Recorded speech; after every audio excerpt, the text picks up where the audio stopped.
जय श्री कृष्णा दोस्तों, स्वागत है हमारे चैनल क्विक नॉलेज में। महालक्ष्मी व्रत कथा 16 दिनों तक जरूर इस कथा का पाठ करना चाहिए।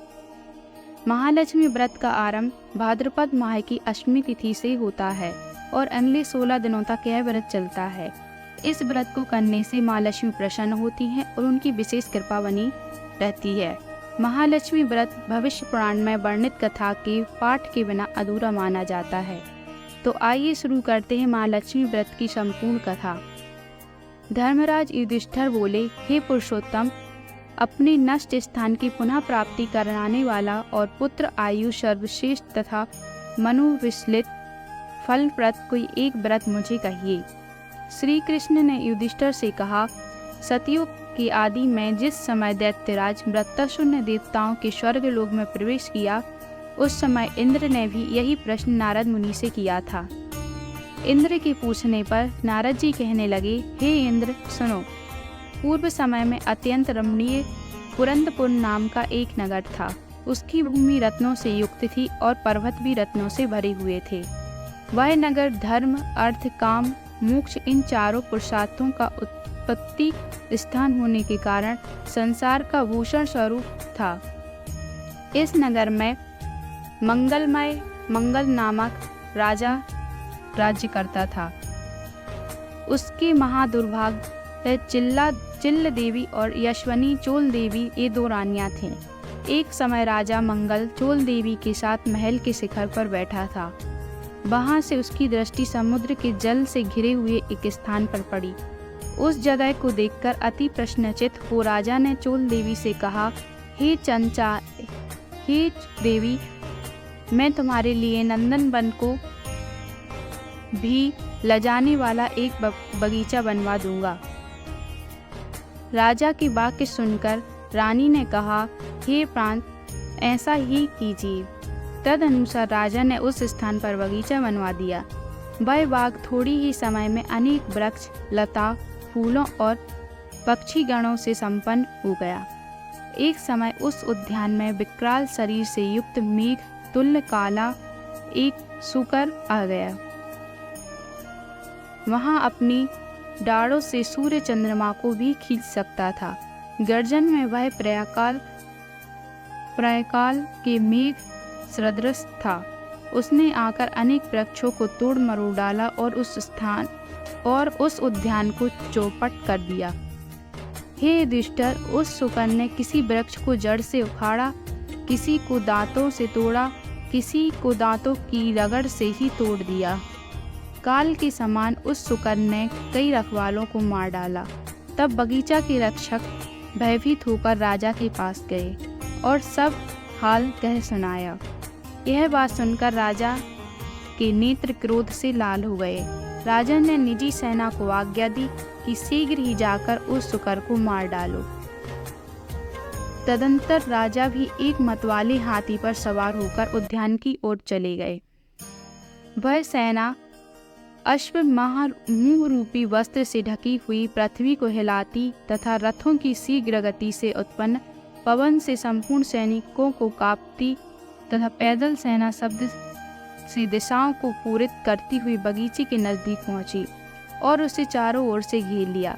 अपने उच्च घोष से 10 दिशाओं को प्रतिध्वनित करता हुआ राजा बोला, यह शुक्रा निकल जाएगा तो मैं उस सिपाही का सिर शत्रु की भांति काट डालूंगा। राजा के वचन सुनकर शुक्र जिस मार्ग में राजा खड़े थे उसी मार्ग से निकल गया और राजा कोड़े से अपने घोड़े को मारते हुए रह गए। राजा लज्जा से चंद्रवत कलंकित होकर शुक्र के पीछे पीछे 100 विभागों से युक्त घोर वन में जा निकला। उस वन में तमाल, ताल, हिताल, साल, अर्जुन आदि के वृक्ष थे। वहाँ विविध लताएं थीं। झिल्लियों की झंकार से 10 दिशाएं मुखरित हो रही थी। राजा उस घोर वन में एकाग्रमन से उस शुकर को ढूंढ रहा था। एकांकित शुकर से उसका सामना हो गया। तब राजा ने बाण से जैसे ही शुकर को घायल किया, वैसे ही बाण लगते शुकर अपने अधम शरीर को छोड़कर दिव्य गंधर्व रूप धारण कर विमान पर जा बैठा। गंधर्व बोला, हे महिपाल, आपका कल्याण हो। आपने मुझे शुकर योनि से छुड़ाया, अतः आपकी बड़ी कृपा। अब मेरा वृतांत सुनिए। एक समय ब्रह्मा जी देवताओं से घिरे हुए बैठे थे और मैं उनको तरह तरह के स्थान व गुणों से युक्त गीत सुना रहा था। गाते गाते मैं ताल स्वर में भ्रष्ट हो गया। इसी कारण ब्रह्मा जी ने मुझे चित्ररथ गंधर्व को शाप दे दिया। ब्रह्मा जी ने कहा, तू पृथ्वी पर शुकर होगा। जिस समय राजाओं का राजा मंगल तुझे अपने हाथों से मारेगा, उस समय तू शुकर योनि से छूटकर फिर इस अवस्था को प्राप्त हो जाएगा। अतः मैं इस योनि में आया था। आज आपके हाथों से मरकर मैं शुकर योनि छूट गया। अब मैं प्रसन्न होकर देवताओं को भी दुर्लभ एक वर आपको देता हूँ, उसे आप स्वीकार कीजिए। धर्म, अर्थ, काम तथा मोक्ष को देने वाला यह महालक्ष्मी व्रत, इसे करके आप सार्वभौम राजा हो जाएंगे। अब आप प्रसन्न होकर अपनी राजधानी को जाइए। नारद जी कहते हैं, चित्ररथ गंधर्व राजा मंगल से यह कहकर सतह काल के मेघ के समान तत्क्षण अंतर्धान हो गया। राजा मंगल ज्यों ही चलने को हुआ, त्यों ही बगल में मृगछाला लिए एक ब्राह्मण बालक को देखा। राजा ने मुस्कुराकर बालक से कहा, हे बटो, देव, दानव, गंधर्व, राक्षस, इनमें आप कौन हैं? आप सच सच कहिए, ऐसे घोर जंगल में आप किस लिए आए हैं? राजा के प्रिय वचन सुनकर बटू ने राजा को आशीर्वाद देते हुए कहा, हे राजन, मेरा जन्म आप ही के देश में हुआ है। मैं आप ही के साथ साथ आया हूँ। मेरे योग्य यदि कोई कार्य हो तो बताइए। राजा ने कहा, आज मैं आपको नूतन कहूँगा। हे बटू, अगर यहाँ कोई तालाब हो तो उसमें मेरे लिए थोड़ा जल ले आइए। राजा के वचन सुनकर बटू ने राजा को एक बरगद की छाया में बैठा दिया और स्वयं घोड़े पर सवार होकर पक्षीगणों का शब्द सुनता हुआ चल पड़ा। थोड़ी ही दूर आगे जाने पर उसे एक अति रमणीक तालाब दिखाई दिया। वह तालाब वायु की सैकड़ों यत्नों को निष्फल करने वाला, विष रहित, अगस्त्य मुनि की पिपासा को शांत करने वाला, समुद्र से भी अधिक गंभीर, शीतल मंद, सुगंधित वायु युक्त स्वच्छ जल से पूर्ण था।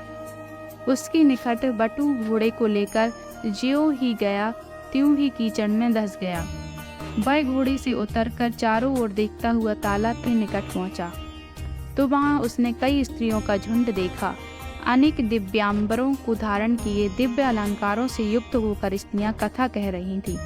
तदंतर वह उन स्त्रियों के पास जाकर अपना वृत्तांत बताता हुआ कहने लगा। बटू ने कहा, हे स्त्रियों, बड़ी भक्ति भाव से आप क्या कर रही हैं? इसकी क्या विधि है और इसके करने से क्या फल होता है, मुझे भी बताइए। बटू के वचन सुन और दया भाव से प्रेरित होकर वे स्त्रियां कहने लगी, हे विप्र, तुम एकांकृत होकर श्रद्धा भक्ति के साथ सुनो। जो माया, प्रकृति और शक्ति आदि के नाम से त्रिलोक में प्रसिद्ध है, उसी महालक्ष्मी का यह व्रत है। हे बटू, इसकी विधि इस प्रकार है। इसका प्रारंभ भाद्रपद की शुक्ल पक्ष में अष्टमी तिथि से किया जाता है।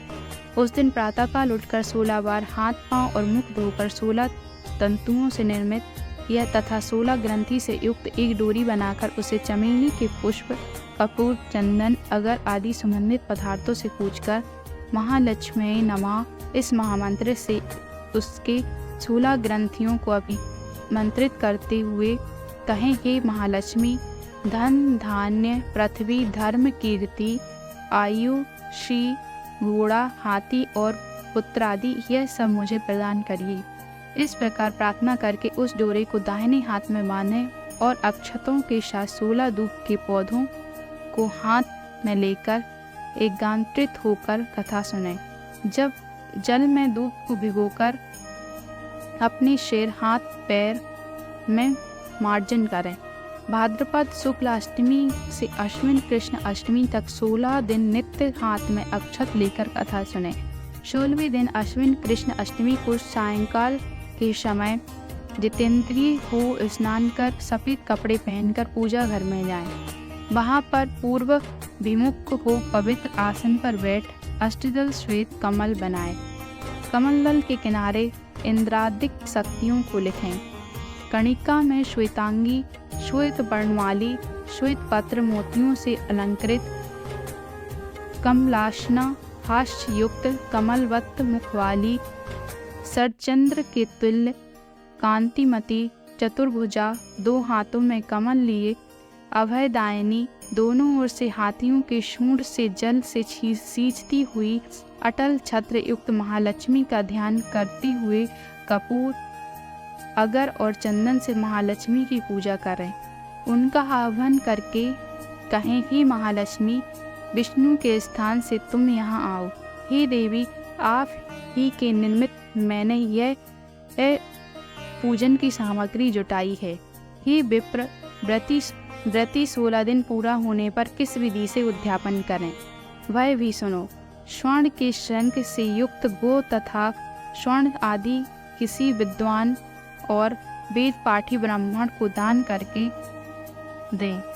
तदनुसार यथाशक्ति दान देने से यह व्रत पूर्ण होता है। साथ साथ ब्राह्मणों को वस्त्र भी दान देना चाहिए। इस प्रकार विधि विधान बता करके स्त्रियां बोली, हे विप्र, सब व्रतों में उत्तम यह व्रत हमने तुमसे कहा है। इसके करने से मनोवांछित फल प्राप्त हो जाता है। हे विप्र, तुम इस उत्तम व्रत को करो और राजा से भी कराओ। यदि कोई अन्य श्रद्धावान पुरुष मिल जाए तो उससे कहो और उसे भी व्रत कराओ। हाँ, नास्तिकों के समक्ष यह व्रत कभी मत करना। स्त्रियों के वचन सुनकर ब्राह्मण बालक उन स्त्रियों को नमस्कार कर घोड़े को कीचड़ से निकालकर और पानी पिला कमल के पत्ते में राजा के लिए जल ले और घोड़े पर चढ़कर राजा के पास आ गया। राजा को जल देकर उक्त व्रत का महात्म्य राजा से कहा और अनेक भांति की सामग्री जुटाकर उस व्रत को राजा से कराया। वह मंगल राजा एवं बटु इस व्रत के प्रभाव से राजाओं में श्रेष्ठ राजा हुआ। वह राजा मंगल घोड़े पर सवार होकर अपने नगर के समीप जा पहुंचा। राजा को आते देखकर पूर्वासी तुरही आदि बाजाओं को बजाते, हाथों में बड़ी बड़ी ध्वजाओं तथा माला को लिए, कलशों को सिर पर रखे और घंटा आदि बजाते हुए आए। उस समय वह नगर अत्यंत सुशोभित था। मार्ग में रूपमती स्त्रियां राजदर्शन के निमित्त दौड़कर उपस्थित हुईं। इनको दर्शन देते देते राजा मंगल उस ब्राह्मण के सहित अपने महल के निकट पहुंचे। घोड़े पर से उतरकर महाराज मंगल अपनी पटरानी चोल देवी के महल में गए। जाते ही रानी ने राजा के हाथ में एक डोरा बंधा देखा। इस पर रानी के अत्यंत क्रोध करके कहा कि मालूम होता राजा शिकार के बहाने किसी दूसरी स्त्री के पास गया है। उसी के सौभाग्य के लिए राजा ने हाथ में यह डोरा बांध रखा है। उसी का भेजा हुआ ब्राह्मण बालक भी मुझे देखने आया है। ऐसा विचार करके चोल देवी ने राजा के हाथ में बंधा डोरा तोड़कर पृथ्वी पर डाल दिया। राजा मंगल भी सामंत मंत्री तथा अन्य भृत्यों के साथ वन की बातें कर रहा था। इसी कारण राजा ने रानी को डोरा तोड़ते हुए देखा। संयोगवश उसी समय चिल्ल देवी की एक दासी वहां कुछ कहने आई थी। उसने वह डोरा उठाकर उस ब्राह्मण बटू से उसका कारण पूछा और व्रत पूछा। तब दासी ने चिल्ल देवी के पास जाकर वह व्रत बताया और ब्राह्मण बटू को बुलाकर विधिवत महालक्ष्मी का उत्तम व्रत किया। 1 वर्ष बाद महालक्ष्मी पूजन के दिन चिल्ल देवी के महल में बाजाओं का शब्द हुआ और यह शब्द राजा मंगल ने भी सुना। तब राजा को महालक्ष्मी के व्रत की याद आ गई और ब्राह्मण बटू से कहने लगा, अरे आज महालक्ष्मी की पूजा का दिन है, मेरा वह डोरा कहाँ है? यह पूछने पर बटू ने चोल देवी के द्वारा डोरा तोड़ने जाने का हाल कहा। वह सुनकर राजा चोल देवी पर अत्यंत कुपित हुआ और कहने लगा, आज से चिल्ल देवी के ही घर में पूजा करूँगा। इसी समय राजा ब्राह्मण बटू को लेकर लक्ष्मी जी के पूजना चिल्ल देवी के घर में गया। उसी समय लक्ष्मी जी एक वृद्धा स्त्री का रूप धारण कर परीक्षा के लिए चोल देवी के महल में गईं। चोल देवी ने वृद्ध रूपी धारणी लक्ष्मी जी से कहने लगी, अरे दुष्ट, तुम यहाँ से शीघ्र चली जा। मेरे घर में आने से तेरा क्या लाभ है? दृष्टा चोल देवी से अपमानित महालक्ष्मी चोल देवी को श्राप देती हुए कहने लगी, तूने मेरा अनादर किया है, उसके प्रतिकार के लिए मैं तुझे श्राप देती हूँ। तू सुकरमुखी को जा और यह मंगलपुर कोल्हापुर हो जाए। तभी से वह नगर कोल्हापुर कहलाने लगा। लक्ष्मी जी वहाँ से जाकर उसी वेश में चिल्ल देवी के घर में आई तो वहाँ पर लक्ष्मी जी की अनेक प्रकार से सम्मान पूर्वक पूजा हुई। पूजन के बाद लक्ष्मी जी ने वृद्धा रूप छोड़कर सत्य रूप धारण किया। तब चिल्ल देवी ने पंचोपचार से भली भांति उनका पूजन किया। इस पर महादेवी ने प्रसन्न होकर चिल्ल देवी से वर मांगने के लिए कहा। श्री लक्ष्मी जी बोली, हे चिल्ल देवी, तुम्हारे पूजन में से मैं अति संतुष्ट हूँ। हमसे तुम जो चाहो वर मांगो। चिल्ल देवी बोली, हे स्वरेश्वरी, आपका उत्तम व्रत जो करे उसका घर जब तक सूर्य चंद्र है तब तक आप ना त्यागें। आज से इस राजा की संसार में प्रसिद्ध हो और हे देवी, आप मेरी अचल भक्ति सदैव बनी रहे। यह कथा सद्भाव के साथ पढ़े या सुने उनको आप सदा मनोवांछित फल दें। तब महालक्ष्मी तथास्तु कहकर वहाँ से अंतर्ध्यान हो गई। इसके बाद राजा मंगल ने भी आकर चिल्ल देवी के साथ परम भक्ति भाव से लक्ष्मी जी की पूजा की। उसी समय ईर्ष्यावश चोल देवी भी चिल्ल देवी के महल में आ गई। यद्यपि द्वारपालों ने उसे आने से मना किया, फिर भी वह नहीं मानी।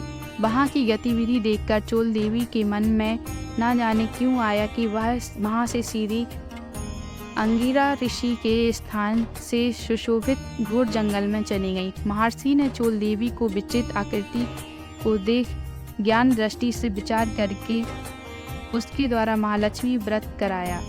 उस व्रत के करने से चोल देवी महायशस्विनी हो गई। एक समय ने शिकार खेलते हुए अंगिरा मुनि के आश्रम में आकर एक सुंदर रूप युक्त तथा चंचल नेत्रों वाली स्त्री को देखा। उसे देखकर मुनि ने पूछा कि आपके स्थान में यह दिव्य रूप धारणी स्त्री कौन है। मुनि ने चोल देवी का समस्त हाल बताकर राजा के हाथों सौंप दिया। तब राजा चोल देवी के साथ नगर में आकर चिल्ल देवी तथा चोल देवी के साथ अनेक भोगों को भोगने लगा। वह नूतन नामक ब्राह्मण बटु महालक्ष्मी के व्रत के प्रभाव से बृहस्पति की भांति राजा मंगल का मंत्री हुआ। वह राजा पृथ्वी के समस्त सुखों को भोगकर अंत में आकाश में जाकर विष्णु देव नामक श्रवण नक्षत्र बनकर स्थित हुआ। नारद जी बोले, हे इंद्र, सब व्रतों में उत्तम व्रत मैंने तुमसे कहा है, जिसकी कथा मात्र के सुनने से मनोवांछित फल प्राप्त होता है। जैसे तीर्थों में प्रयाग, देवताओं में विष्णु और नदियों में गंगा पुनीत मानी जाती है, उसी भांति व्रत सब व्रतों में उत्तम है। हे इंद्र, धर्म, अर्थ, काम तथा मोक्ष को यदि तुम चाहो तो श्रद्धायुक्त होकर इस उत्तम व्रत को करो। इसके करने से महालक्ष्मी धन, धान्य, पृथ्वी, धर्म, कीर्ति, आयु, यश, श्री, घोड़े, हाथी और पुत्र पुत्रादि सब कुछ देती हैं। श्री कृष्ण ने युधिष्ठिर से बोले, हे युधिष्ठिर जी, नारद जी द्वारा कहा गया है व्रत देवराज इंद्र ने किया। इसी व्रत के प्रभाव से इंद्र को मनवांछित फल मिला। आप भी इस व्रत को करें और मनवांछित फल की प्राप्ति एवं पुत्र पौत्रादि की वृद्धि होगी। यह कथा श्री कृष्ण भगवान ने युधिष्ठिर के प्रति कही थी। मैं आप लोगों से फिर भी कहता हूँ, अपनी अपनी मनोकामना की सिद्धि के लिए यह व्रत सबको करना चाहिए। इसके करने से सब कुछ प्राप्त किया जा सकता है। आशा करते हैं दोस्तों आपको हमारी जानकारी पसंद आई होगी। धन्यवाद।